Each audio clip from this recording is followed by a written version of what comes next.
సరుకులు తీసుకునే సదుపాయం ఉంది. సపోజ్ ఒంగోలులో రేషన్ కార్డు కలిగి విశాఖపట్నం, విజయనగరంలో నివసిస్తున్నట్లయితే ఇక్కడ రేషన్ కార్డు మీద అక్కడ కూడా సరుకులు తీసుకునే సదుపాయం మనకు కల్పించారు.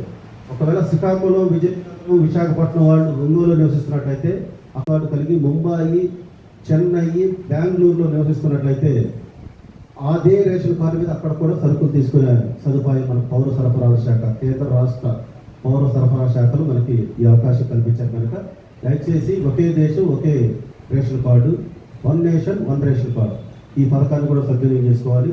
ఈ చెప్పిన 7 సంక్షేమ పథకాలన్నీ కూడా చిరు వ్యాపారస్తులకి, వీధి వ్యాపారస్తులకి వారికి అవకాశం కల్పించారు. కనుక ఖచ్చితంగా దీన్ని సద్వినియోగం చేసుకోవాలి. దానిలో భాగంగానే మీకు అవగాహన కల్పించడం కోసం ఏర్పాటు చేసినటువంటి క్యాంపే ఈనాటి ఈ సమృద్ధి క్యాంప్. దయచేసి దీనికి అంతటికి మోటివ్ ఒకటే, పిఎం స్వానిధి అనే ఒక పథకం కేంద్ర ప్రభుత్వంచే ప్రవేశపెట్టబడి రాష్ట్ర ప్రభుత్వంచే అమలవుతున్నటువంటి పథకం కనుక దయచేసి దీనికి